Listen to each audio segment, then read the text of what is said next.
why the f*** are they doing this to me? I told them the truth. My charge? Yeah, I mean... Would she not be looking at any charges? Shot your girlfriend. I didn't... Okay, I'll just wait. I'm just trying to protect my son, okay? Jesus Christ, man.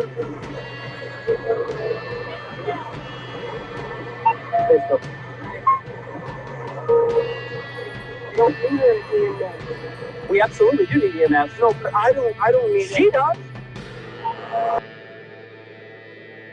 Justin Haynes was in a toxic relationship with a girl named Jasmine Perkins, and on the evening of July 29, 2019, they got into a fight. Jasmine's dog allegedly bit Justin on the leg after Justin started yelling and punching holes in the walls, and then Justin retrieved his AK-47 from another room in the house and returned to shoot it recklessly through a locked door at Jasmine and her dog. He hit Jasmine twice with the high-powered rifle, once on the inner thigh causing catastrophic tissue damage, and once in the left hand, leading to permanent loss of that hand. And in case you're wondering why he randomly owns an AK-47, this case takes place in Florida. Mr. Haynes, I'm going to call somebody for the child in just a moment, okay? I'm just getting pertinent information from you, okay? I don't want to call anybody for the child. It's my son.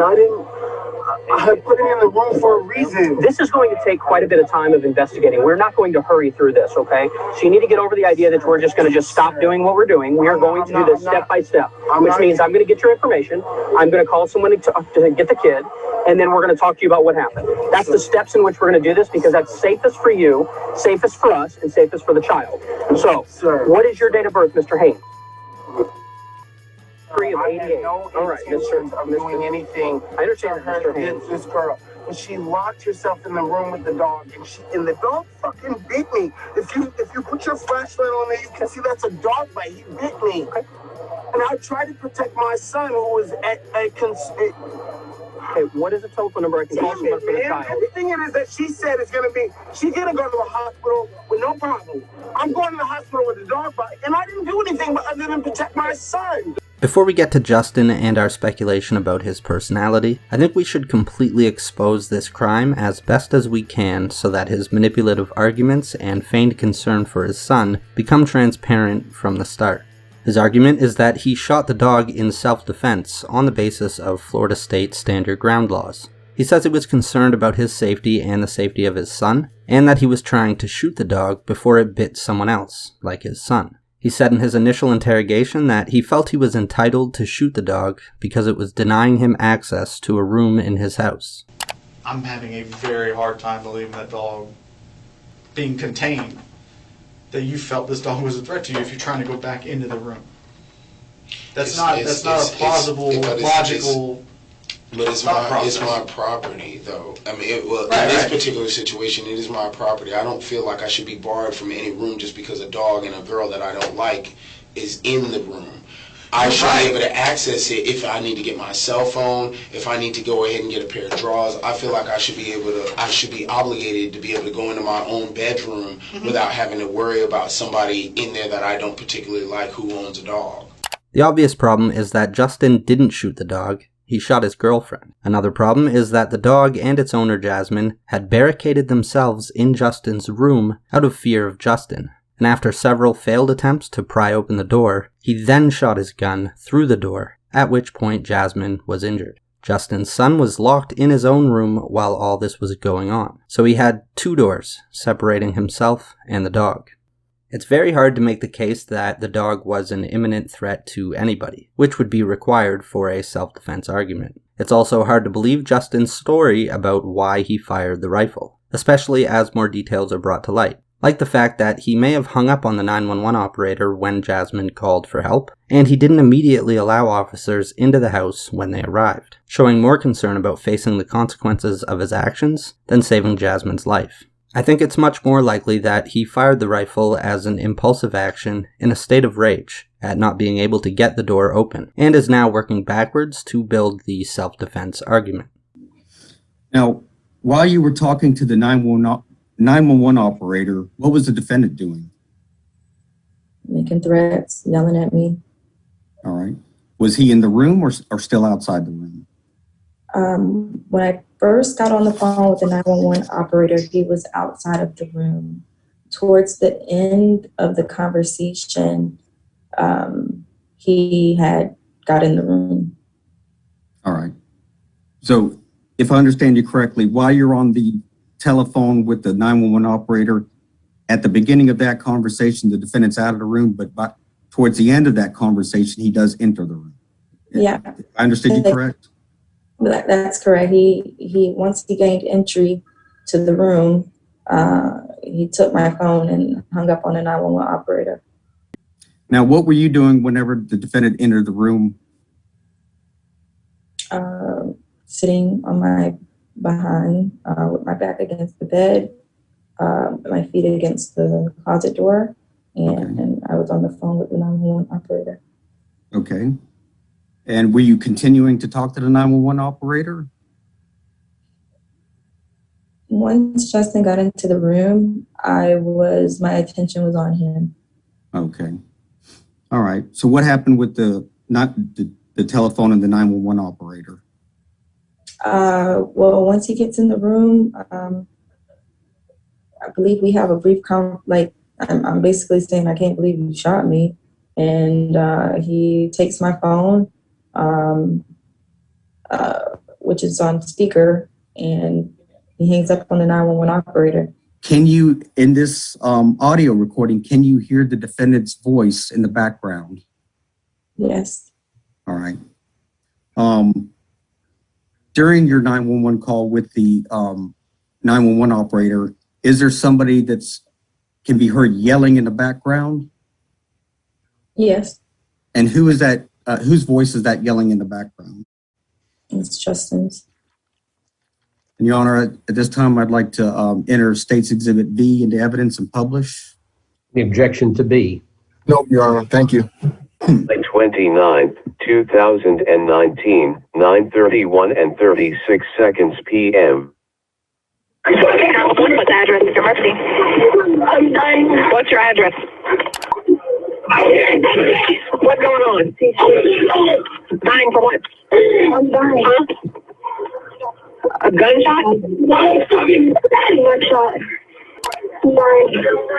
Just stay on the phone with me, okay? Okay. How long ago this happened? Stay on the phone with me, okay? Stay on the phone with me. I'm dying. Okay. I'm dying. Who's the person that's yelling? I'm dying. Huh? Ma'am. I'm dying. Okay, stay on the phone. Stay on the phone with me, okay? Okay, stay on the phone with me, okay? Okay, how old are you? How old are you? How old are you, ma'am? Ma'am, what are you? Ma'am. Hello? Hello? Hello? Hello? Hello? Hello? Hello?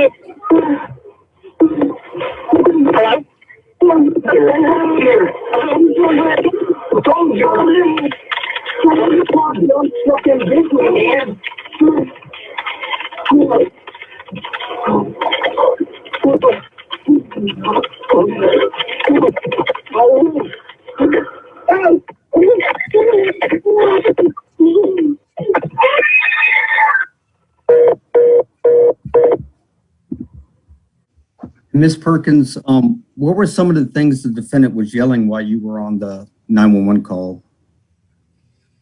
He said I wasn't safe and that he'll effing kill me. All right. Was he saying anything about opening the door? Yes. Jasmine claims that Justin was agitated and aggressive, yelling erratically and making multiple threats to kill her and her dog, and punching holes in the walls. She claims her dog never bit Justin. She then claims that Justin took the phone from her while she was on the line with the 911 operator and hung up. Her side of the story seems to better align with the forensic evidence of the case. But it doesn't really matter whose side of the story is closer to the truth, because the fact still remains that Justin shot his girlfriend twice with an AK-47, closed door or not. He came very close to killing her, and in fact he did permanently maim her. It's disturbing to imagine just what he might have done had she been fatally shot at that moment. Based on the evidence of the case, it's highly unlikely he would have called 911. And if his primary concern was really the safety and well-being of his son, just consider what actually transpired as a result of his actions. Take note of where the son was found. So when I first got there, when I came up, there were a few other officers knocking and banging on the front door of the residence. All right. Did anybody immediately answer the front door? No, sir. It took several minutes. Okay. Did you go to the to anywhere else in that around the home besides the front? I did. Since they were knocking, we had there were large curtains on the front of the residence. Mm-hmm. So after that, I decided, hey, we might as well, just in case if someone's actually shot or dying inside, go around to the side, try and gain access either through the side or through the rear. Okay. Did you eventually enter the home? Yes, sir, I did. All right. And where did you enter the home from? Which door? It was through the west door. So it's on the side of the house that had like a little mini staircase leading to a platform, which led to the inside through the side of the house. All right. Upon entering the home, what did you see? So before I even really entered, I shone my light inside and actually saw Miss Perkins laying on the ground inside, which caused all the officers, at least on the side, to run inside. When I came inside, we saw Miss Perkins obviously shot. She was bleeding out. Saw a AK-47 on the table somewhat next to her. I also saw a little child standing kind of near her and crying and upset. Now, I'm not saying that Justin doesn't care about his son at all. He clearly made the effort to have dual custody and be involved in the child's life, which counts for something. But the idea that he was protecting his son by firing an AK-47 recklessly just outside of his son's door at a woman and a 40-pound dog is insulting to the entire concept of logic and reason. The fact that his son was exposed to all this and was standing with Jasmine when police arrived, as she was bleeding out, just shows that even if you believe his intent was good, the outcome was decidedly not good for anyone. His actions on July 29, 2019 put his son's life and developmental well-being in jeopardy, not to mention what he did to Jasmine Perkins and her dog, all because he couldn't control his own temper, and now we're going to see him try to weasel his way out of facing the consequences. At this point, I haven't seen nothing yet, no. Officer Britt, yes. Did anybody take the dog out of the house? I have no idea at this juncture. You come out of the house and the dog's locked in the ring. But that was the problem, officer. The dog bit me. But we can't do anything with the dog right now, so it's locked away so it doesn't get to anybody. But I was doing the best that I could. Okay, but the dog is not getting to anybody right now. We'll deal with the dog later. But I'm going to jail because the dog... You're not necessarily going to jail at this time. Handcuffs are on for the detention and safety of everyone, okay? It's truly baffling that Justin still thinks at this point he somehow won't be getting arrested, while his girlfriend is bleeding out on his bedroom floor due to bullet wounds from his AK-47. Get your feet in, okay? Because we're not gonna talk to you on scene. We'll talk to you in a more safer environment with air conditioning and stuff, okay? Officer. Yep, not here, okay? My son was in there. I was sure was in the bed. Can I get a number to call somebody for the son? Do you have any clothes? Do you have any like jeans or shorts or slides or anything that we can take? In my house, I was just trying to protect myself. Is there anything else that we can take for you? So you can slides, jeans, anything like that. They just want to get your side of things. We're not doing that here in the street. That's what they're saying. We're not doing that in the street. I'm gonna take you up to the station, and then they're gonna talk to you. But what about where's my son going? That's why I was trying to get a number to call for your son. I know, but I don't want to utilize the number for my son. We're not. Notice he doesn't want to provide the officers with a contact to come get his son. This is because he still has hopes of not getting arrested. Therefore, he doesn't believe anyone is needed to take the child. Further, he intends to use the child as a sort of bargaining chip, and withholding the contact is the first sign of that.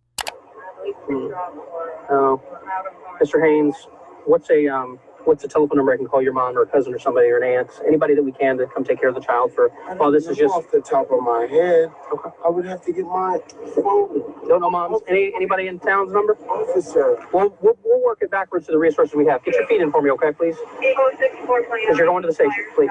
For what? Though? Because they want to talk to you about what happened today. They want to hear your side of the story. The investigators, not me.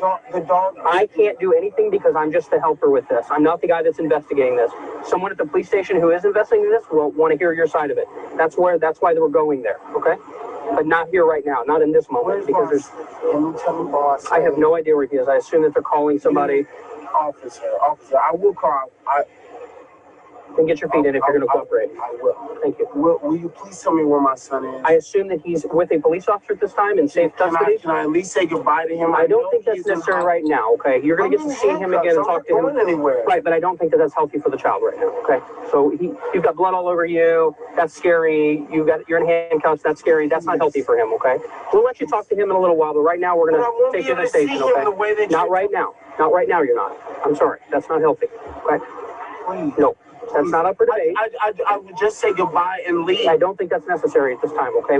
Manipulation often occurs in stages. He pleads with the officer to let him see his son, stating he'll just say goodbye and then leave. Of course, were this request to be granted, he would immediately have new requests and goals upon being reunited with his son.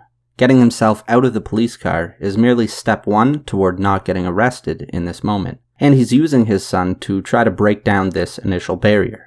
It's not going to work. We're going to be leaving. That's why all these cars are clearing out. We're going to the station, okay? And I think that's reasonable to talk to the officer at the station who's investigating this. Not me. I'm not the one that's investigating this. I don't have anything to do with it. I don't have any juice in the matter. See all those guys standing over there? Those are all my bosses. They want you taken to the station. I do. Can you please consult with them? I just would like to say goodbye to them. I'm gonna talk to them that you would like to talk to your son. I assume he may be taken to the station as well. Maybe that can be facilitated there. I don't know the circumstances, okay? Taken to the station. He's 3 years old. Well, we're not gonna leave. We're not gonna leave him here, right? I know that. Right. Well, so, will you please let me at least say goodbye to him? I don't know the circumstances of that because I don't know what I have an answer for you. She's gonna get rolling though, Mr. Haynes. From here, it's just a bunch more circular logic from Justin as he attempts to manipulate the officers. So let's fast forward a couple hours to his interrogation at the police station.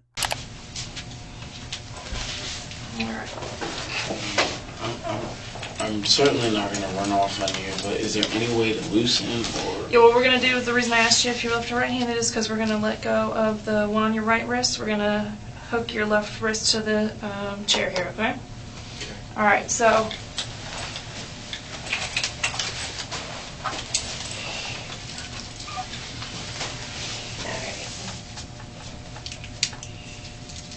Are you injured at all?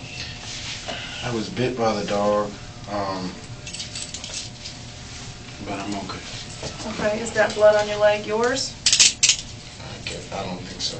And your hand is not, that's not your blood? I'm not sure. I don't think so. Alrighty. Is that your water? Yes, that's his. Okay. Alrighty. Do you need anything? Do you want me to redo that cuff so you can spin it around, or? Yeah, that's fine. If you could. Yeah. Well, I guess I'm around. You comfortable, or are you good? I'll be okay. Okay. You just holler if you need anything, okay? Alrighty. If you need anything, yeah, just shout out and we'll be right there, okay? How long will I be in here? I can't give you an answer. It's going to be until it's done. Well, okay. Officer Norwood said that my son would be coming up here. You know anything about son?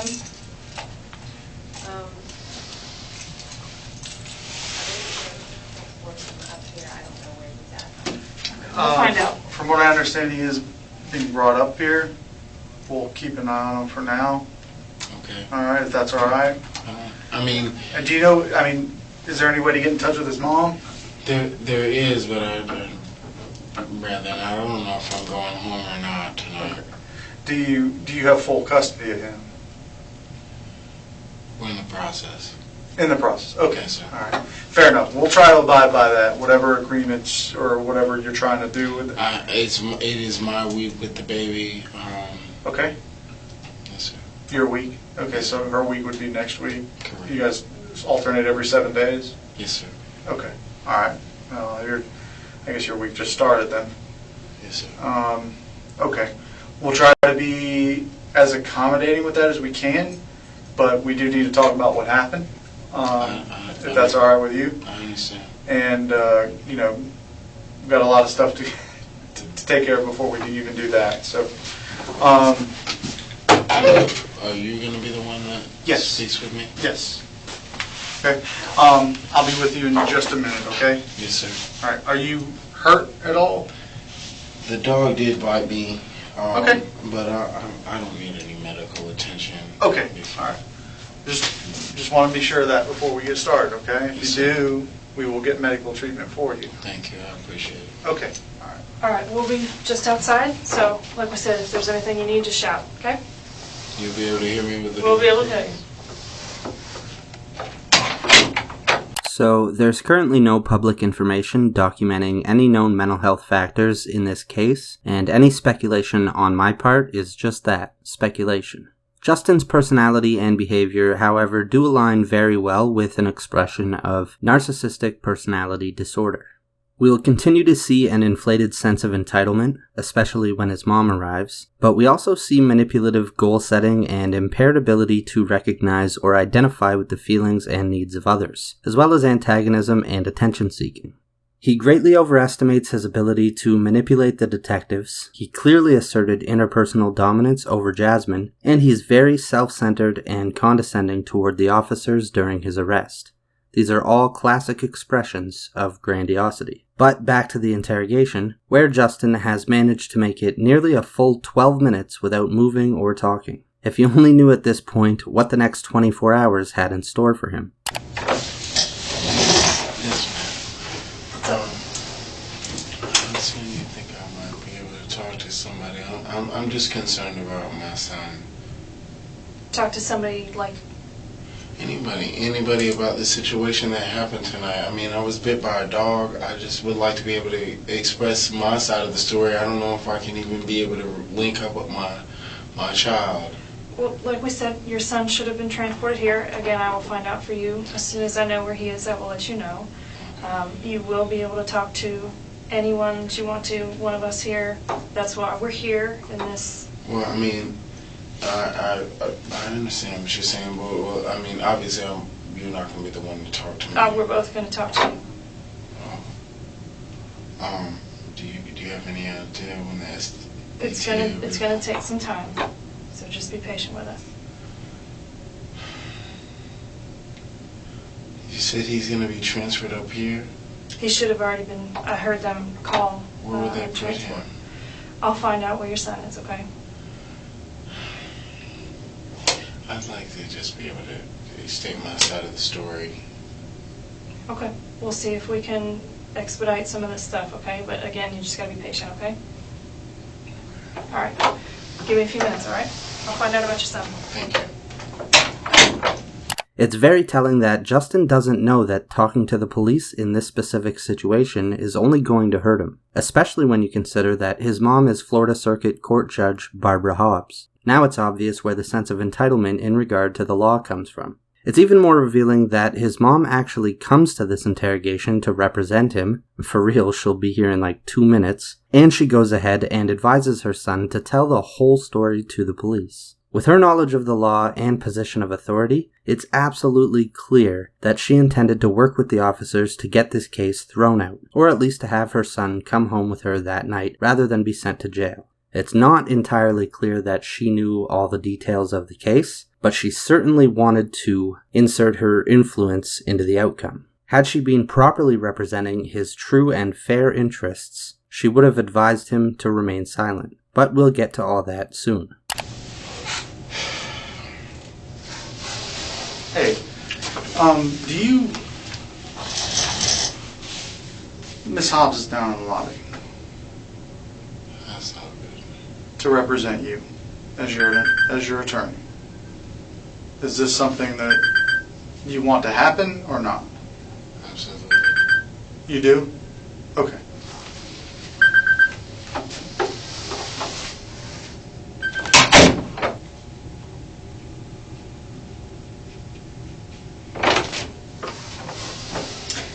Your son is here.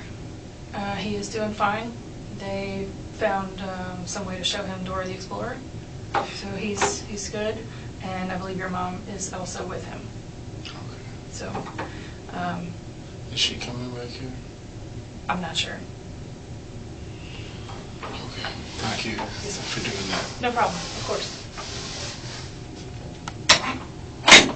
Before we go on to dissect Justin's story and behavior, and lambaste him and his mom for trying to use her position to evade charges, it's only fair that we acknowledge his humanity in this situation. It's unlikely that Justin fully understands his motivations for his own behavior, and we shouldn't lose sight of the fact that his inability to control his temper isn't a personality trait he asked for. It was his responsibility to fix it before it caused harm or damage to someone else, and now he has to pay the consequences for that. But it doesn't mean that he's just a totally bad person in every aspect. He clearly does have at least some real concern for his son. You're in your boxers. I don't want you to talk to your mom in your boxers. So they're a it. little big, but they should be better than wearing underwear. I appreciate that. Have I been charged with anything at this point? We're working that out. About my charges? My charges? Yeah, I mean... Would she not be looking at any charges? Shot your girlfriend. I didn't... Okay, I'll just wait. Yeah, talk to her, okay? You know, that if she's your attorney, talk to her, okay? I have to go talk to Jasmine. And we are going to serve a search warrant on the house, so to collect whatever evidence is there of what happened. All right. I'll just go ahead and ask you. The dog involved. Whose dog is it? It's her dog. Her dog. Okay. That's the one that bit you? Yes. Okay. I'm sorry. One other question. Is my attorney going to be able to come back here to see me? Yeah. I'm about to bring her up here. Okay. You whenever you're ready. Yeah. Well, whenever. It's your mom, so I know it's a little different than the average scenario. I'm pretty sure. Okay. All right, and the conversation obviously is going to be privileged. We're not going to record it or anything like that. Talk to your mom, okay? I understand. All right.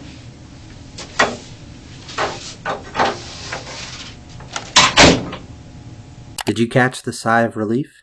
To see me? Yeah, I'm about to bring her up here. Okay. He tries to play it off like he's nervous about seeing her, but it's more likely that he's incredibly relieved once he gets confirmation that she's on her way up. The psychological pressure of the isolated interrogation room will immediately evaporate the moment he makes contact with his mom, who he views as a higher authority than the detectives.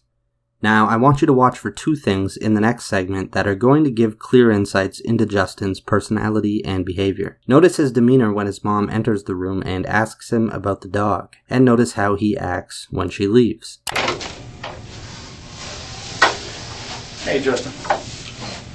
What type of injuries you have? The dog bit me on my... Is this the same dog you lied and said had left? Supposed to be picked up tonight. Pardon me? The dog was supposed to be picked up tonight. Not here. Mm-hmm. Okay. All right. Yes, sir. Thank you. I appreciate it. Can I talk to her for a second? I'm going to. We're gonna. Yeah, you'll be able to talk here in a second. Can I talk to you? Yes. Just want to take a picture of the. We need to take pictures of your injuries first. Okay. And then you have the room to talk to your mom. First, we see the bowed head and lowered voice in submission to his mom. This is about as remorseful and ashamed as Justin gets during this entire interview.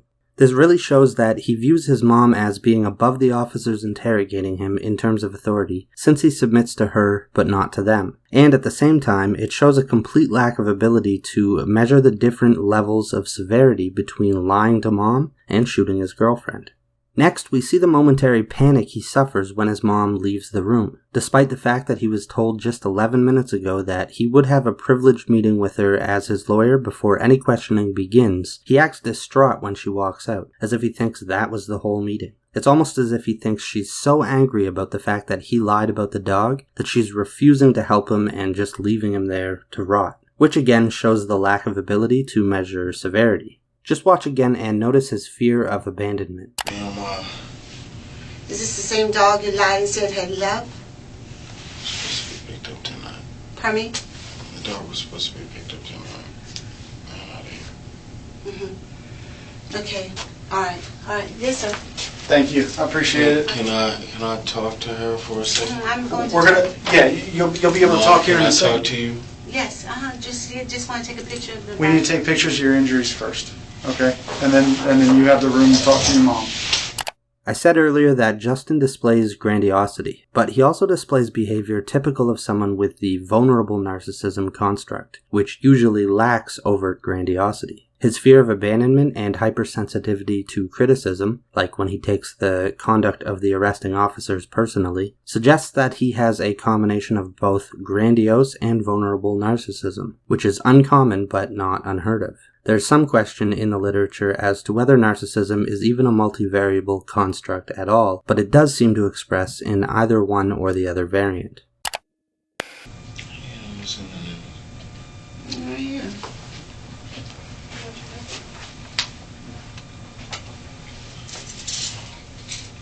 mentioned you. I mentioned you. Come in. Did they mention you? Who? No, they mentioned me. I would have been very upset if they should. Do you want to be present while we speak to him? Yes. Okay. All right. You're welcome to sit next to him. Sure. I'll move your chair around. Okay.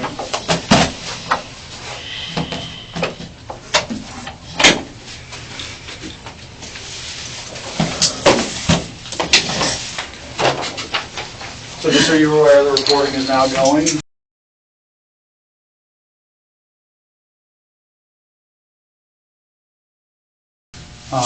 And having these rights in mind, do you wish to talk to me about this now? Yeah, tell them the truth.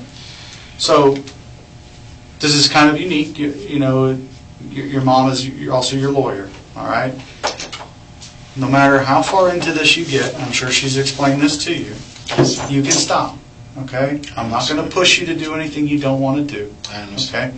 And we'll go through it as much as you want to or as little as you want to, all right? Yes, sir. If for any reason you don't agree, because family's family, I understand. This, like I said, this is more emotional than just your typical. We can proceed on. Okay. All right. So, how I understand it is, from what you've told officers so far, is that the dog was attacking you. You were scared and shot. I was in fear for my life. The dog had already bit me at that time. There was some type of disagreement. I don't even know what the circumstances for the disagreement was, but she had so-called barricaded herself within the room with the dog. Okay. And this is being the deterrent for me to come into the room. She obviously knew that the dog was upset, because she was upset anytime I've dealt with her, and the dog, and she gets upset. The dog tends to mirror her emotions. I went in the room to try to speak with her about what was going on. The dog immediately got upset and disgruntled. She tried to restrain the dog at that point, and I reached into the closet to try to go and get something out of the closet. What were you trying to get out of the closet? Just some clothes. I was just trying to put on some drawers and a shirt. I didn't have anything on at the time. Okay. Jasmine claims that at this point Justin was already irate, and when he went to the closet, he said, "Where's my gun?" That doesn't mean that her side of the story is 100% accurate. We don't know whose side of the story is more accurate, but it's good to always keep that in mind when we're listening to the opposite side. So I went in there to try to retrieve some stuff. In the process, she's trying to restrain the dog because she's arguing with me, and at the same time the dog is upset. What was the argument over? Because she didn't feel that it was appropriate that she was not able to come to the house. Okay. This is not a house where she lives, correct? No, it's not her house. It's where I stay. They've already told her that she's not welcome at the house. There's a trespass order against her at the house. Okay. But you outlawed her there initially tonight? I allowed her to pick up the dog. Okay. There's a trespass order against her at the house. So in the process, I allowed her to come in and retrieve her dog. She decided to stay longer than it is that it would have taken to take the dog from the house. Jasmine claims that there was no trespass warning ever given to her, and that she had been staying at Justin's house each night with her dog for several days leading up to the night of the crime. When police arrived, she was entirely naked from the waist up, with only a pair of underwear on her lower half. Justin claims they didn't have sex on the night in question, but states that they did the night before. So his story, that he was basically trying to kick her out, makes little sense, especially when you consider the following message, sent from Justin to Jasmine just 9 days prior. July 20th, 2019.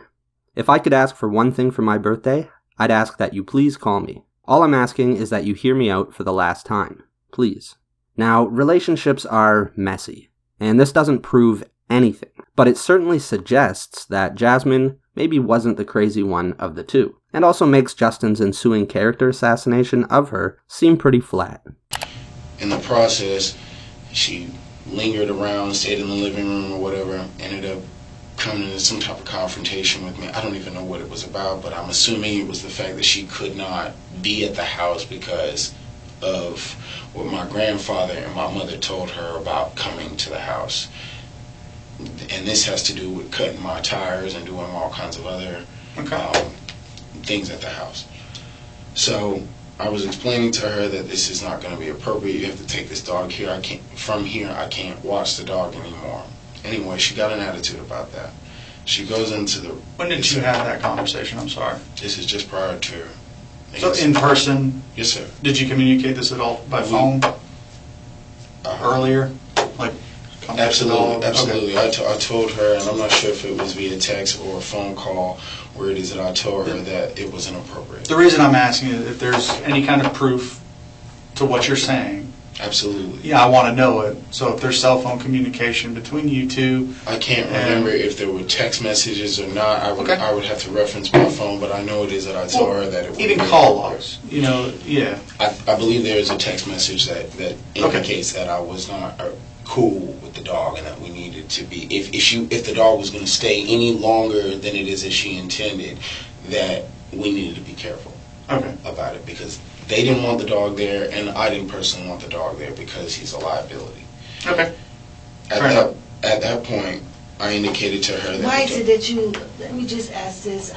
Yesterday, I went by the house on my way to church, and I saw the dog in the yard. I went through the roof. So I know he had to get rid of that dog. Right. She made it very clear that the dog needed to go. Okay. At that point... I indicated that to her earlier in the day, or at least at anywhere from lunchtime to closing time, 5 o'clock. Okay. That the dog was not welcome at the house and that she would have to make other arrangements as far as keeping the dog. She said something about being Airbnb, and that's what her house was doing, and that she couldn't keep the dog at the house because due to, obviously, her rental situation with Airbnb. Once it is that we got into an argument about the dog, she decided to barricade herself, and that's my words, barricade herself within the room to where it is that I couldn't access my own bedroom without having to go through her or the dog. Justin's lost all pretense of being genuinely conversational and has become highly performative. A common behavior we see with narcissistic personality disorder is the deliberate or forced use of big words where they don't belong, sophisticated language that's uncharacteristic or inappropriate for the setting, or technical jargon which isn't always well understood by the narcissist or used properly. We see all of that with Justin. Perhaps most prominent is his use of verbose past tense phrases while telling his side of the story, like saying, "when it is that I had told her," rather than simply, "I told her." You'll notice that he does this constantly, and it's a clear tell that he's building a narrative. It's actually instinctive behavior for human beings attempting deception to increase their verbiage to give their mind more time to construct a narrative without accidentally revealing what actually occurred. The mark of a good liar is one who can do so without the extra words and irrelevant tangents. This suggests that Justin has met very little resistance to his compulsive lying throughout his life, since he might have gotten good at it if he had. But it's clear that delivering a coherent and plausible narrative, true or not, that the police can at least pretend to accept is objective A in Justin and his mom's mission to defuse this situation and avoid consequences, hence Justin's performance. Again, had they truly intended to let this matter go to court, they would have exercised Justin's Fifth Amendment rights. Okay. I go into the bedroom to try to go ahead and talk to her about what it is that's going on and removing the dog from the house. Dog is disgruntled. She is restraining the dog in this kind of manner, right? Okay, so she's got it like around the body, the neck? Around the neck. Okay. Trying to keep the dog from advancing. Anyway, I go into the room, try to retrieve whatever it is that I retrieve from the closet. The dog bites me on the leg. Okay. From that point, I retreat out of the room. I leave the room, shut the door behind me, and I immediately go and grab, I guess would be the AK that's in my house. Okay. Describe that gun so we know which one it is. It is a Kalashnikov, an AK-47. Is it like a short barrel type gun, a long barreled 16-inch barrel type gun? Does it have a stock on it? It's got a stock. It's a rifle. Okay. Yes, all right. What color is it? It's a wood stock and it's a pretty much black gun. Okay. The handgun it is that I usually keep in the house happened to be in the closet, so I didn't have any access to that, so I retreated to whatever it is that I had to defend myself against the dog. And where did you say you kept the AK? It's in another bedroom, close to the bathroom on the other side of the house. Spare bedroom. So you retreated from the bedroom because you couldn't go any further to get your pistol. Correct. So you retreated from the bedroom, went and got your AK-47 from another bedroom. From another bedroom and came back to this bedroom. Yes, sir. It's a 4-bedroom house. Okay. In the process, when it is that I tried to go back in there and ask her to take the dog up out of here, because the bedroom that I share is adjacent to the bedroom that my son shares. It's right across. There's a bathroom here, my bedroom, and his bedroom. So when it is that I opened the door, the dog was sitting right behind the door again, right behind my bedroom door. Okay. So when it is that I open up the door, the dog is right there. Shut the door. I ask her, Jasmine, take the dog up out of the house. I'm telling you, I'm serious. The dog has already bit me. Shoot. Through the door, in my intention is at the dog. Right? Okay. Because at this point, I don't want my son to walk out of the room who was just behind me, not even 2 or 3 feet from behind me, in defense. So I shoot right through the corner or the lock of the door, right? Okay. At where it is that I perceive the dog to still be. Upon doing that, she starts yelling and blah blah blah blah blah. You shot me, and I didn't see the dog after that since I was apprehended and everything. But my intention was to go ahead and deal with the threat at the time because I was in fear for my life and obviously for my son's life. Was the dog trying to get through the door? Yes, the dog. So there'll be scratch marks on the door. I don't know how you would say the dog is trying to get through the door, but he can jump, and he scratches at the door. Even when you let him out to go and urinate out on the back porch, you can hear him scratching at the door and jumping to do so. Okay. So while I was outside of the door, the dog is whining, doing the kind of whimpering sound, and scratching at the door as well as jumping at it. So when I come back to the door, it's the process of him doing all of that, and I basically just reacted. The detectives in this case have a noticeably professional demeanor. They're on their best behavior, so to speak. There are very few manipulative interrogation tactics used, and Justin is afforded much more respect than he might otherwise be if he didn't have his mom present. Toward the end of this video, we'll get a glimpse at how he's treated once she leaves. But for now, I want to skip ahead to a point where the lead detective actually starts to give Justin some pushback. Well, I don't want to keep playing games with you. I respect your mother a whole lot. Okay. Well, officer, I'm not trying to play games with you either, but that is my true, honest belief is you were mad at this dog and you shot the dog or tried to shoot the dog in anger. You didn't intend to shoot her. I'm not saying you're even capable of wanting to shoot a person unless you felt that they were an imminent threat to you. I'll give you that one. Okay. I don't take you for someone that would just willy-nilly shoot somebody. All right. You're not that type of person. But you've been drinking, emotions got the better of you tonight, and I wholeheartedly believe you shot at that dog on purpose because you were mad at the dog, not because it was a threat to you. I do believe it was a threat. It wasn't my intention to be mad at the dog. He's just a dog, and I take care of the dog when she's not around. Okay. I come home every day to walk the dog, to take him out, to let him use the bathroom. I feed the dog. I provide water for the dog. I don't hate the dog because I own a pit bull just like that particular dog. Why? I hate the dog. It bit me. But he only bit me tonight. He's never bit me before. Even if he's had altercations with I wouldn't say altercations, but if he was too playful with my son, that's not reason that I would want to shoot him. I have no hostility towards the dog. The dog is a dog.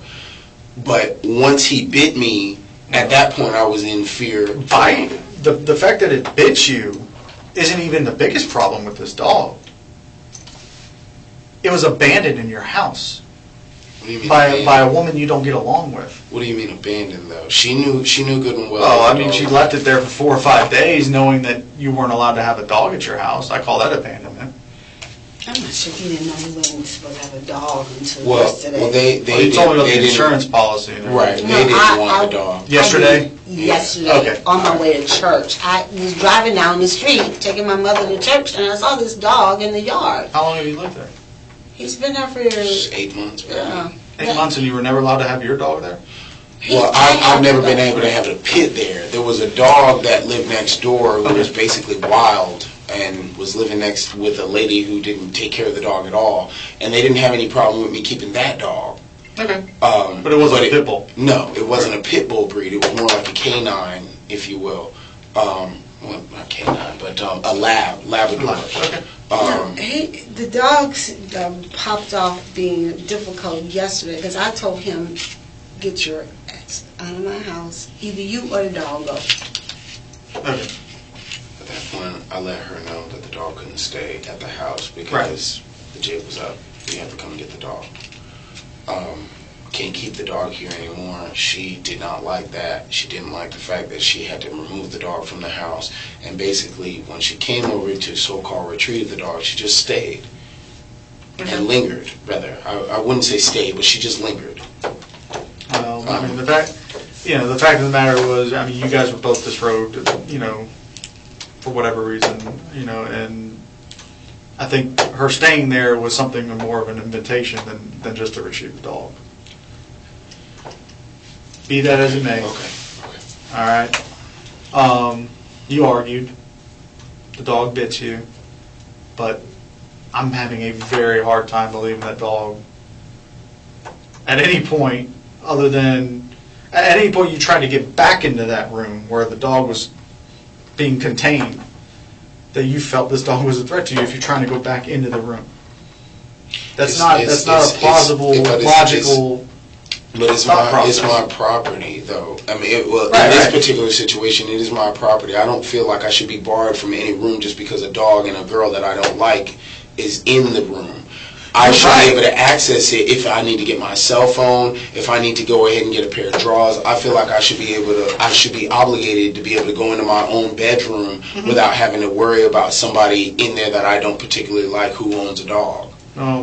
Another thing you might start to notice with Justin is that when he's making an argument, his tonal expressions are characterized more by desperation than confidence. He often drags out the words toward the end of his sentences and adds some voice inflection that sounds a lot like whining. He even sometimes adds an extra syllable to single-syllable words, almost like he's pleading with the investigators to accept his story rather than genuinely trying to convince them it's true. He's whining because they won't give him what he wants, even though he nearly killed a girl and everything he's saying in defense of his actions makes absolutely no sense. This is what entitlement looks like.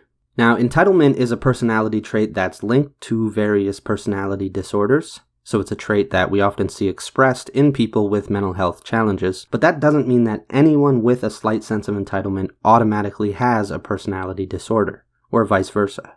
And just because Justin displays signs of NPD and entitlement in the limited footage used for this video, it's important to remember that this footage was all taken in one night under highly unusual and stressful circumstances. We're merely speculating, as we'd need much greater exposure to Justin on a regular basis in order to make any concrete assumptions about his personality. All the speculation in this video is based solely off the footage that we have available. It wasn't my intention to try to harm the dog because I don't like pit bulls, but the dog had already bit me significantly enough to where it is that I felt that this dog was a threat. I mean, whether I'm in my underwear or not, whether I have my cell phone or not, have access to any kind of communication or not, I am not going to put myself back into a room where a dog just bit me. Bar none. There's a locked, closed door between me and the dog. I know it can't get through. I'll walk next door, knock on the door of the neighbor's house and say, hey, I need to call the cops. I need to get this crazy whatever out of my house along with her stupid dog because it just bit me. And then we would have come, removed her from your house, probably arrested her for trespassing because you kept telling her to leave, right? And taking the dog as well. I'm not going to argue with that. You're right. Okay. The better judgment would have been to just call the police and have it dealt with. I mean, part of something being a threat to you is not putting yourself in harm's way, which is what you did. But the dog is ultimately in the house. If I had walked away to go and take a piss, right? Excuse me. But to go and use the bathroom, and my son had opened the door, based on the circumstances at the time, it wouldn't have been a situation where I would have just called the police and had them summoned to the house or however long that would take it. My son likes Jasmine, or the young lady who was at the house. He likes her. So if he had opened up the door to try to see what was going on. Now feelings are getting in the way, okay? When it comes to stuff like that. You're talking about something that's a threat to you and your son, get him out of the house. Simple as that. You go next door, you use the phone, you get him out of the house. Well, I won't argue with that. Right. I definitely probably could have used better judgment. And your son's behind a closed door, this dog's behind a closed door, you go and get your rifle and start shooting through the door. That's I don't know what else to say about it. My son is old enough to open up doors. My son is old enough to open up locked doors at this point. At that particular time, when it is that I retreated away from the door, I felt that he was at danger because he likes this young lady, and if he had opened up the door in consequence of trying to see what was going on, I felt it was a liability to him as well as me at that particular time. It wasn't a situation where I was looking at it like, I'm just going to shoot this dog because I'm upset with the particular dog. Yeah, but it's not an imminent threat at that point. Your mom knows the meaning of the word imminent. I'm very aware of what imminent threat means. I've seen dogs. But imminent threat is the reason why they are insured. That's enough. Like I said, well, imminent threat is the reason why insurance is the way that it is about pit bulls and Rottweilers and these things, is because you never can predict the personality traits or any of the nature of these particular animals. Once the dog had bit me at that point, the dog needed to be removed from the house in one way or another. If my son had opened up that door and got mauled after he had already been knocked down, in my opinion, that's too far for me to be... So you wanted to remove the dog with the AK? No, that wasn't my intention. My intention was to get the dog out of the house, period. Okay. The AK was only as a result after I had been bit by the dog, and she has already told me stories about her ex-fiance being mauled by the dog. Okay. But you're trying to remove the dog with an AK-47. I mean, that's not necessarily. I'm trying to eliminate the threat. Did you have a plan? I know that you grabbed the AK-47 for just in case. Okay. Absolutely. Did you have a leash for him? I don't have a leash. It's not my dog, so I didn't. But you'd been taking care of him. So when you did you have a fence in the yard when you let him out? It's a fence in the yard. But when you went back to the room, your intent, you said, was to get the dog out of your house, right? Not necessarily to get the dog out of my house, but to get her to peacefully remove the dog from the house. Okay. And you were afraid that your son was going to open the door and end up in the middle of a dangerous situation. Well, at the time, it was loud. It was boisterous. There was enough noise going on that he was hollering and asking what's going on. Mm-hmm. And at that point, I felt the need to go ahead and be the barrier between his room, which is here, me, and the dog. So if he were to come out of the room, and I was elsewhere in the bathroom or getting the AK, he could have just as well gone in here and been harmed as a result of it. My thing is, after he had bit me, the dog is, as far as I'm concerned, is rabid. You know what I'm saying? He's a danger to anybody in the house, other than the person that owns the dog. Could you have gone into your son's room and closed the door? Rifle in hand and all. Probably could have. I won't disagree with any of that. I could have probably handled the situation. Now there's two doors between you and the dog. Absolutely, could have been handled differently. What are your doors made of? Plywood. Yeah, it's not much. Solid wood door. It's not a solid wood door. It's plywood just door. Yeah. Okay. They're very thin. You could drill very easily through the doors. Okay. But they're intact. They shut. They lock. They do. Yes, sir. Okay. All right. We're going to serve a search warrant at the house. We are going to seize phones and everything else for the communication aspect of it. We're going to seize blood evidence, shell casings, firearms. Yes, sir. And I guess we'll figure out what to do with the dog. Where is the dog? I haven't even seen the dog after the fact. I think it's been handled by officers on scene already. Okay. So it's not in your house anymore, I guarantee that. I honestly didn't even see the dog after after I shot through the door. I didn't even see the dog again. I don't know if he hid. I don't know what happened. All it is that when she was bleeding and hollering for help, I immediately tried to get her to the door and see if we could get medical attention for her, and the police were already there. As soon as I opened up the door, they were there and they apprehended me. Okay. Well, I mean, she claims there's an argument on whether or not to call the cops, and ultimately she made the decision to call when you wouldn't. Is there any truth to that? Yeah, there's truth to it. Absolutely. She called the police after she was, I guess, shot. Because I didn't hear the police called at any other time during the argument other than when it is that I had tried to fire at the dog. You misunderstand his question. What is it? Did you argue with her about calling law enforcement? No. There was no argument. There wasn't even a discussion about law enforcement at all. During the initial argument and subsequent to the argument. Once it is that I had shot already, then at that point, she decided to call the police. Okay. How many times did you shoot? Twice. We were standing when you shot? Yeah, yes, ma'am. Okay. How tall are you? About 6 foot. Okay. The other problem we have too is the dog is not hit once, she is shot twice. You said you fired 2 shots. You hit her with both shots. So I couldn't see behind the door. Right. And that was not my intention to shoot her.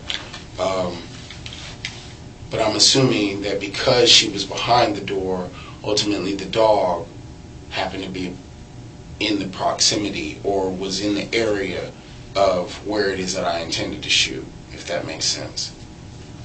Well, based on the map, she would have been directly behind the dog. No, well, she was in the bed. Right. She was sitting here, Once I had come in here and gotten bitten by the dog trying to enter the closet, right. She was sitting in the bed. I didn't know whether or not she was in the bed or not, but I had fired 2 shots this way towards the door, and apparently in that barrage of shots, she was hit. We put the rods and everything through that door and everything else. That's what it's going to show, right? Yes, sir. That you were aiming towards the closet? Not towards. I mean, I was firing towards the door handle itself in a downward. Away from the bed. And the last place you saw was not towards the bed, but away from. There's like a little area here. I guess that's unspoken for. There's a little area here, and I tried to fire in this direction. I guess, like you said, towards the closet. Mm-hmm. That was my intention, and not towards where it is that I last saw her. When you opened the door and saw the dog sitting there, and then you shot it immediately, right? Mm-hmm. How long was it before you shot? 1 second, 20 seconds? You saw the dog. You went Was and got it like the immediate? AK and came back and shot through the door, correct? I opened the door. Let me say, I had the AK, opened the door to see if whether or not she was, or what was going on in the room. Noticed the dog was there, shut the door immediately, tried to talk to her, or whatever. The dog kept barking, and I just shot 2 shots through the door. Okay. How long do you think it was that between time while y'all were? Between the shots? Well, yeah. Maybe a minute, 30 seconds, maybe a minute at the most. And you had told her to get the dog and get out, right? Absolutely. As you're yelling through this door. Yes. AK in hand, you're yelling through the door, come get the dog, get it out. I don't believe she knew I had an AK. Right. But yes, that was my intention. You did. Yes. So you tell her to come get the dog, and then you shoot at the dog. Right. Not in that fashion, but. I mean, that's what you're telling her is to get the dog and get out of the house. Correct. And then you thought it was a good idea to shoot at the dog. Then I'm not saying you tried to shoot her. Okay. That's not what I'm trying to say. Is that in the heat of the moment, what you're telling her to do is in direct contradiction with you trying to defend yourself against this dog and shooting at the dog. What I'm telling her the second time it is before I let the barrage of shots off is that the dog bit me. Your dog just bit me. Right. You need to do something about this dog. The dog is out of control. Bang, bang is how it basically went down. At that point, I wasn't interested in her taking the dog out of the house. If you will, I wanted to deal with the issue. This is a mess. Okay, this is an absolute mess. They start to go around in circles as Justin keeps reiterating the same points and the detectives keep not buying them. And there's actually 8 total hours of footage. So I want to go ahead and skip now to the part where Justin's mom tries to use her position to get Justin to not be charged or booked that night, or possibly ever. This was obviously her goal the entire time, because again, if her goal was to properly represent her son under fair circumstances, she would have advised him to stay quiet. But she chose to take the angle of cooperation with the detectives in the hopes that they'd reciprocate her good faith and cooperate with her. Like I said, I don't think you're a bad person. I don't think you intended to do this to her. Right? That was not my intention, no. Right. Okay. But, there are consequences for what you did. Okay? And you're going to have to face those consequences. All right? I'm going to have to talk to her, too. She's told us a little bit about what happened. Okay. And she did say there was an issue with calling law enforcement, I guess because, I don't know, if you were scared, whatever. She got help. Hasn't been an issue. She's called law enforcement numerous times on me. And I don't know if you can check TPD, but there's Look, okay. But I mean, just for frivolous things, though. All right, that's enough, Justin. Okay.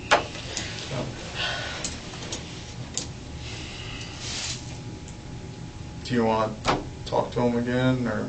No, like I said, I know about pit bulls. I got one and he's attacked dogs and tried to kill people. They will kill if they think if their owner's being attacked. Because Zeus will kill you. He thought I was standing in the kitchen one day and I screamed, just being stupid, and the dog came in there fully in position to attack, and it wasn't nobody in but me. Right. I get it. They tend to be an aggressive breed. No, they're very protective of their owner. I am now the owner. I've been the owner for the last year. So I'm hoping y'all don't charge him tonight or whatever and finish your investigation. We might not have a choice. He might be charged tonight. So. What am I being charged with?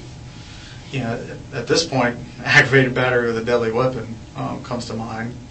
Possibly attempted murder based on what she tells us. So, I know what you're telling me. Trying to shoot the dog. Fact of the matter is, she shot. The dog isn't. There's an argument beforehand. A lot of emotion, a lot of anger going on inside the house. I'm not saying that the charge won't change later, but that's what I'm thinking right now. Is it possible that you can finish your investigation before you charge him? He ain't going nowhere. I live here. Right. He's going to stay right there until we're finished with the search warrant, until we're done talking to her. So he's going to be held until that, and then we will determine what charge exactly. But right now, you know. So what I'm saying to you doesn't bear any weight on. Oh, it does. It does. But what you're telling me is that I'm going to be charged for trying to defend myself from a dog who has already hurt someone and could potentially, and not potentially, but hurt me and could have possibly hurt my son. What you're telling me is that I'm going to be charged for attempted murder because of this? No. Because or aggravated battery because of this? I don't believe that's what happened. That you were simply defending yourself. You don't believe that? No, I don't. I'd be lying to you if I said I did. I don't. You shot through a closed door at a dog. You said it was a threat when you were trying to get back into the room. But it is my house. You put yourself back into a situation. It's the same thing with staying your ground. It's the same thing with everything else. Not in your house, though. If you put yourself back into the situation, okay? So wait a minute. But what if element of fear?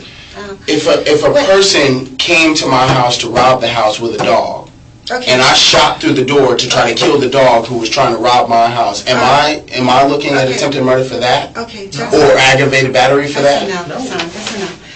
Excuse me. But that is hardly the case here. How is it hardly the case? I was trying to defend my son who was behind me. Okay, all right. Listen here, Mom. So you can see the very human side of a fed-up mother who has been here one too many times with her son as she begs him to stop talking. But we're about to see her launch into her attempt to take control of the situation, and her aggression toward her son could just as easily be read as a play to make the detectives feel like she's on their side. She first states that they shouldn't bother charging him because she doesn't think it will lead to anything, and since it won't amount to anything, they'll just be damaging her reputation for no reason. She also argues that they should let Justin out of custody because she'll have control over him. She says he'll be going to her house and nowhere else. Another argument she makes, which ends up being a sort of last-ditch effort, is that, quote, her children shouldn't be in the jail, alluding to the fact that there might be some safety concerns for Justin since his mom is a judge. In the meantime, if you would like to speak with him, given our decision now, you're more than welcome to do so. What if decision not, is that? right now, he is under arrest. Okay? Again, we haven't searched the house yet. We have not done a detailed interview with her yet. Okay? I'm sure there'll be holes in her story too. Okay? And again, the stuff I'm talking about, the forensics evidence and all that stuff, we still have to do that. Okay? Like I said, that could change, but you're not going anywhere until something does change. Okay? What holes in the story of mine? I've tried to explain that to you already. Yeah, but you leave it alone, okay? I'm going to be the one who has to sit in here asking myself these questions. What holes in my story, Justin, other than the fact that I was trying to defend myself against this young lady? Okay, listen. I'm not sure exactly what he has to do. He's in his home. He's in a place where he has a right to be. So we'll. This is exactly my point. Like, I should be able to defend myself. Excuse me. I'm asking you is just not to put the charge on him until you're there. It's just a whole ramification of doing that. Is all I'm asking. And yes, I completely understand your concern. But if a felony offense has occurred... Wait, can I just make sure I understand this? Justin, will you please just be quiet? I just want to make sure I understand. Okay, wait, please. Don't interrupt me. Okay, please, just be quiet. Just lean back. If there's evidence to believe a felony offense occurs and I have probable cause for that felony, I have to make the arrest. You know that. I mean, I'm bound. I can't let someone with a felony go if there's probable cause for their arrest. We will. What is the probable cause, officer? Justin. I can't say nothing. Just leave it. You're not going to change anyone's mind. You done got my story, but I can't even ask you what the probable cause is. I will say this.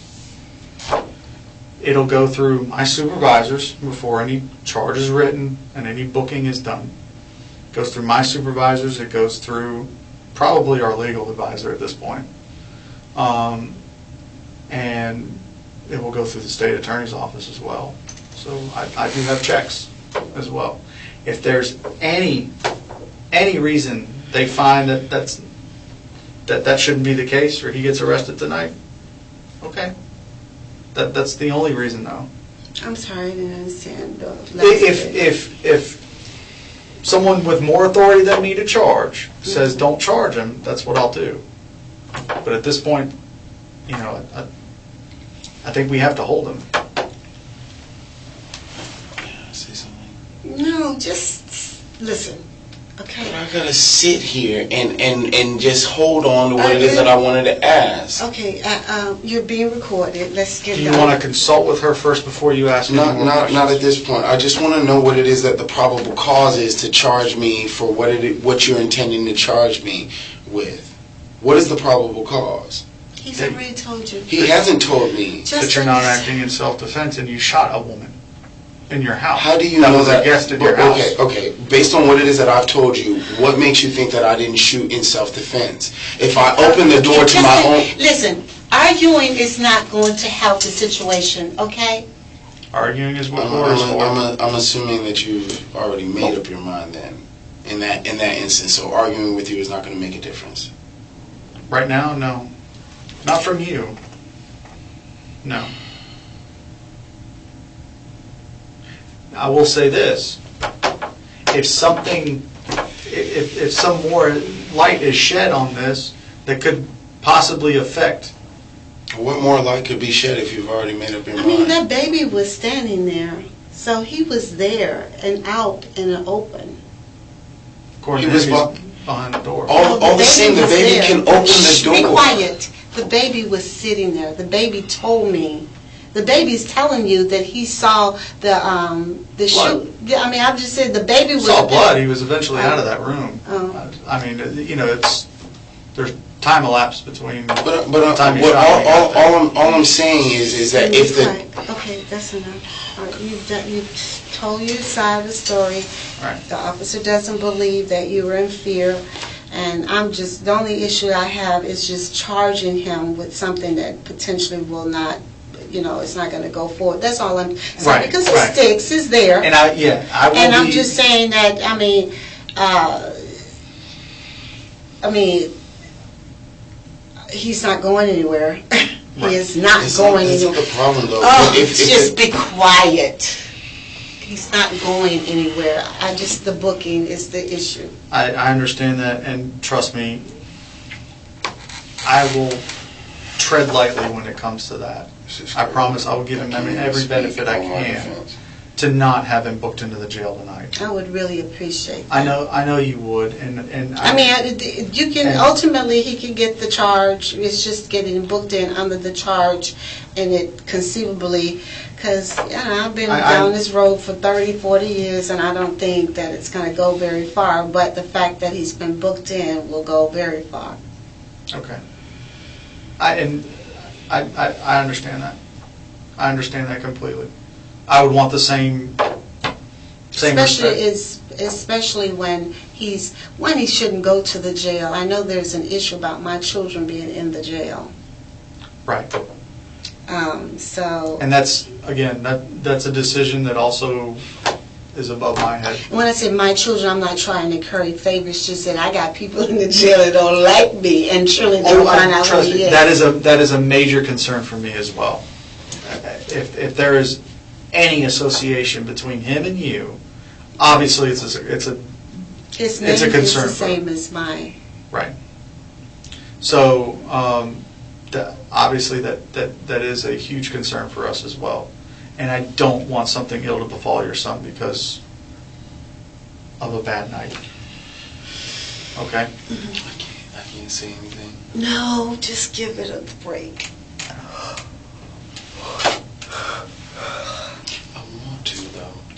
Justin, enough already. Just settle down, okay? Let him do his job. I didn't intend to shoot this girl. My intention was to go ahead and deal with the threat. My son is almost 4 now. He'll be 4 in October. He's capable of opening up the door. He was screaming the entire time. I understand what you're saying about there's not a threat, but the dog, if she even went out of the door to try to leave the house, the dog was still a threat to me.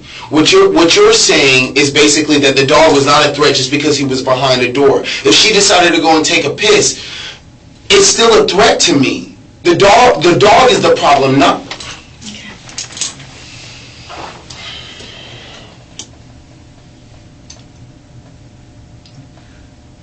Is there anything you want to discuss with him outside of our presence?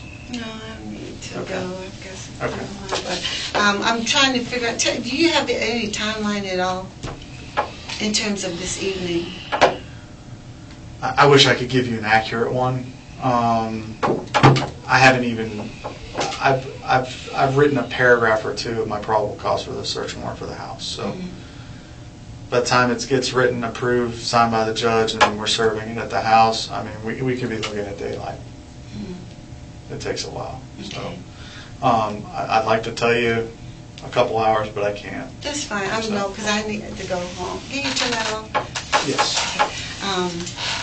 Notice the trick that was just played by the detective. She pointed to his tape recorder and asked him to turn it off, and he obliged.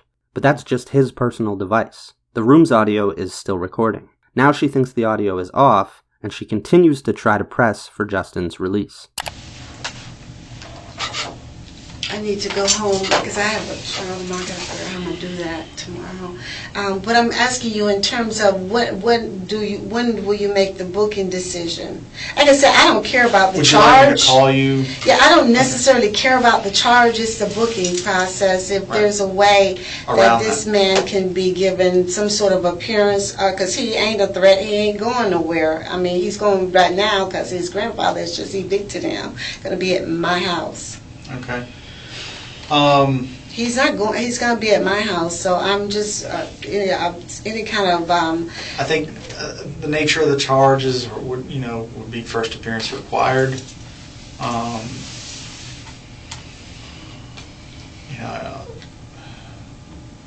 That's like I said. That's a decision. Listen, boy, be quiet. Just be quiet. I mean, is it possible for me to talk? You want to talk outside? No. Okay. All right. Do you need another water or anything? Like another water, but you. I'll get you another water. This is crazy, man. Now look, we have to give his mom a bit of a break. While her behavior was highly unprofessional and ethically questionable, she actually didn't break any laws. At least not on tape. and she's already being reprimanded as a Florida judicial ethics panel sees fit, so she's facing consequences. Any one of us should be able to recognize the very human quality of her mistakes. She's a woman who loves her son. The panel agrees unanimously that her actions were, quote, misguided but not ill-intentioned. And who am I to disagree with a judicial ethics panel on matters of ethics? Judge Hobbs is otherwise, by all accounts, an upstanding voice in her community and a scrupulous, professional person. She made a mistake here. But it could be argued that she made an even bigger set of mistakes somewhere along the line, which led to the development of a narcissist who doesn't even feel bad about shooting his girlfriend. Narcissism is often thought of as a construct that's heavily influenced by developmental circumstances, such as parenting with too much praise and rewards, or not enough. Since we don't really know anything about how Justin was raised, we can't speculate too much on this, but we do get some rare insight into how he interacts with his mom when they're alone before the audio cuts.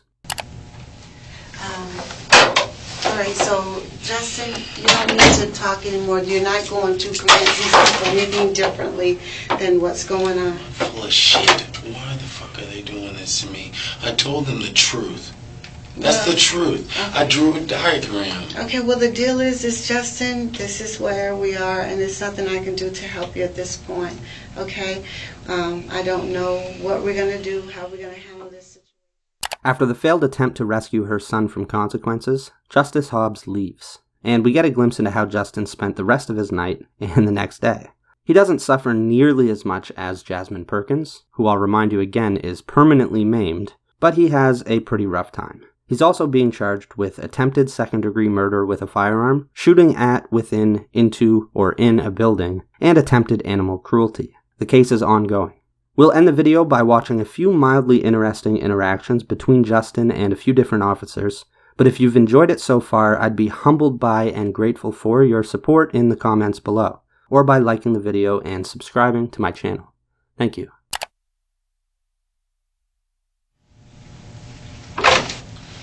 Can I use the bathroom? Yeah, just give me a second, because obviously I can't take you, so just give me a second to get him, okay?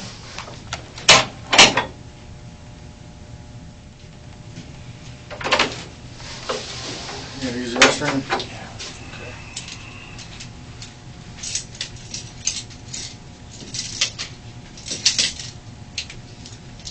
Okay. I'm gonna place these in front. That way you can use the restroom. Take very small steps, because they will hurt if you try to take too long of a step.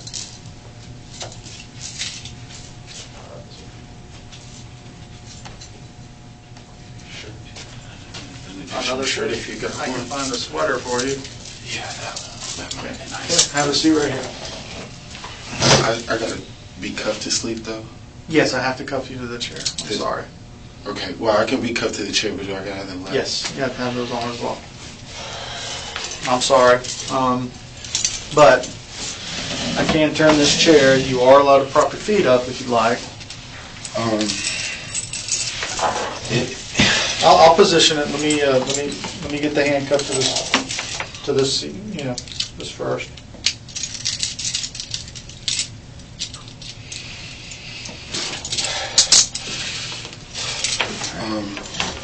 Is there? I mean, I'm not obviously going to be able to get away, life restraints, but is there any way to loosen them or open them a little bit? They're on. This is as loose. Okay. I can loosen that. Those are as loose as they go. They're only one click in. So, I can't make them any more loose than that.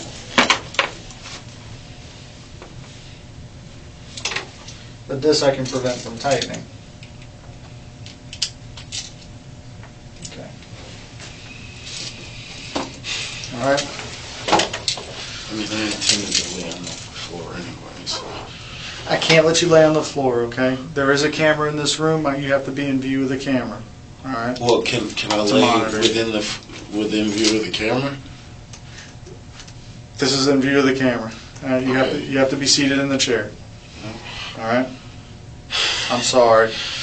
You can lay your head down on the table if you'd like. You can prop your feet up on this chair. That's about all I can offer you. A little sleep. Okay. Thank you. All right. I appreciate it. What was your name again? I'm Jerry Megna. Megna? Megna. M-E-G-N-A. Okay. Thank you. This chair is softer. So if you want to put your feet on this chair. If I have to use the bathroom or anything again, do I just knock on the door? Just holler out or knock on the door, and someone will come get you to go to the bathroom, if it's not me. Do we know for sure she's not going to be able to use her hand again? I've been told she will lose her hand.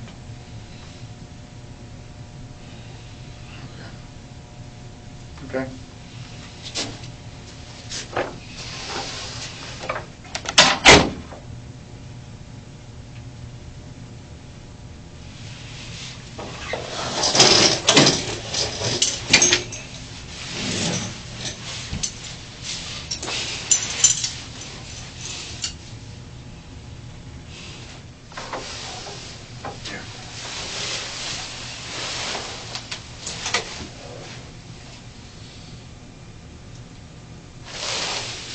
See this over here.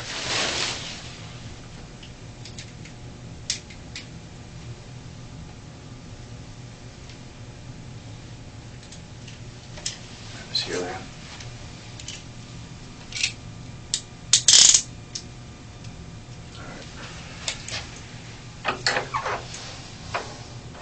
I got you.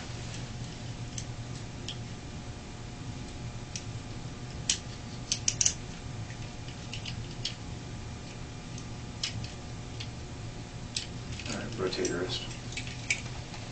However you want.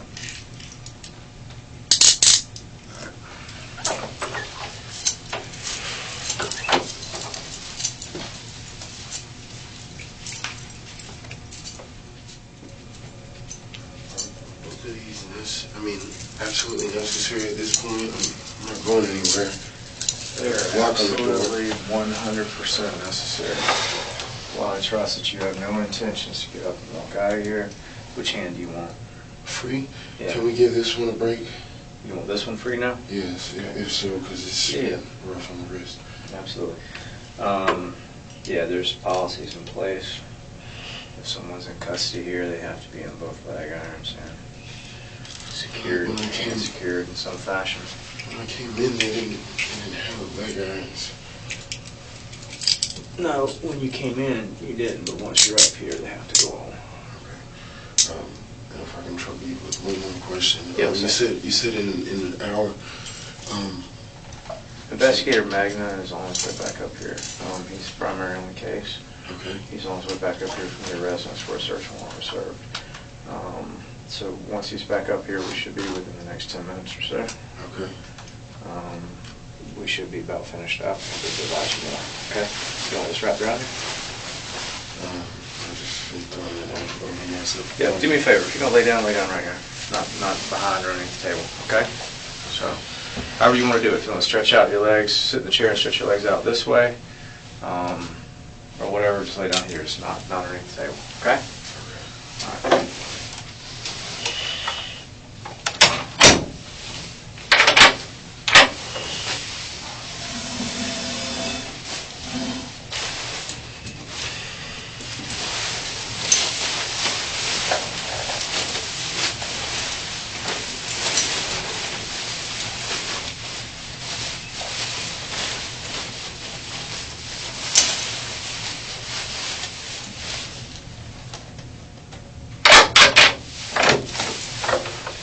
Yes, sir. Gentlemen who came in, you said about an hour. I have no idea what time it is in here. Okay.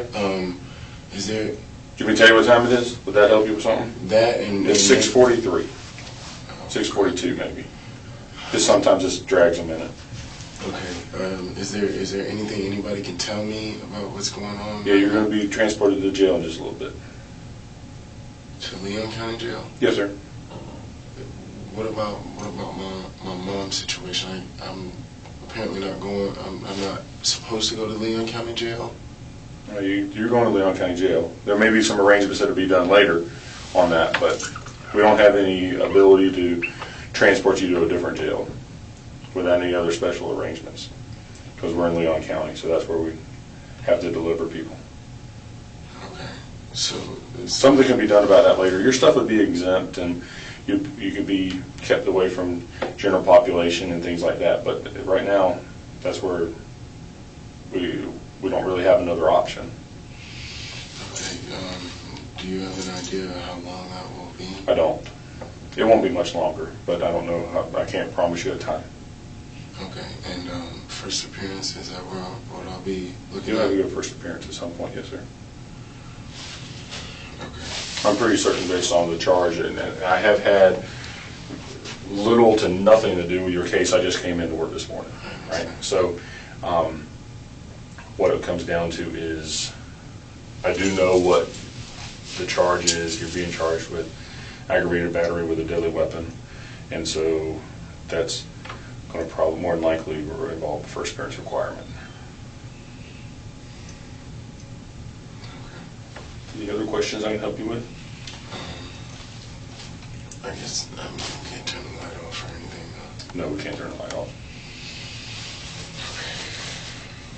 All right, thank you. I'm sorry. All right.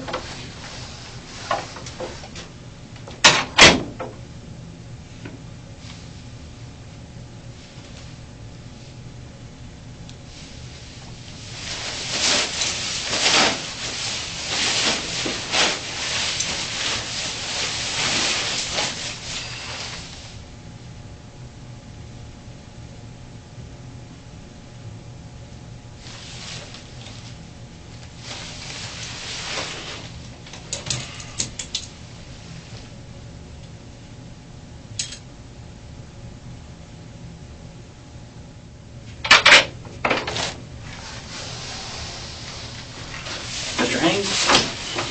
Hey, how you doing, sir? I'm Jason Newhouse. I'm going to be transporting you. I don't know anything about your case or anything like that. Oh, let me have to get up there. Held up?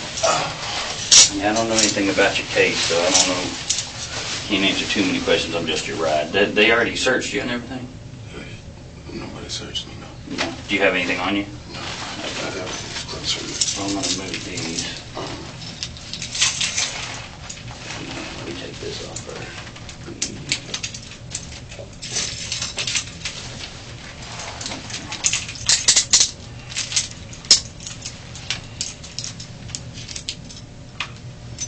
I didn't go to twist yourself up. I'm sorry, I didn't want to let you know. I don't know what this does anybody, but... Oh, thank you. Yeah, that's not good. I'll let those guys know. I'll actually leave it off so they can see. Okay, if you'll turn around, we got to go behind your back. Here with these. If you keep your hands like this, the handcuffs won't dig in right there on your wrist. You know what I mean?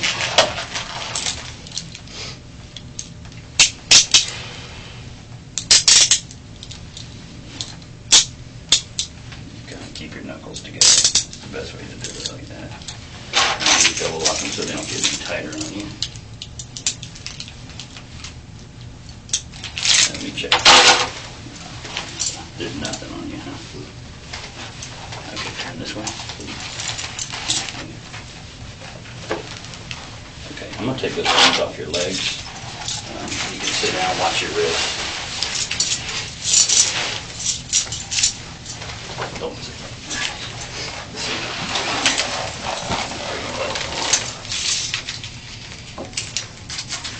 Anything on Jasmine?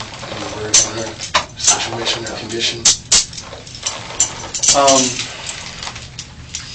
She is probably going to lose her left hand. I told you that before.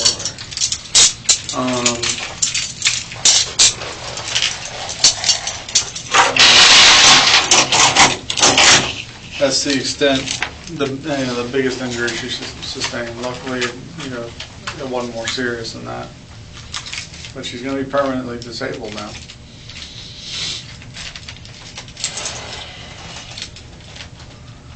Yeah. This chair's broke.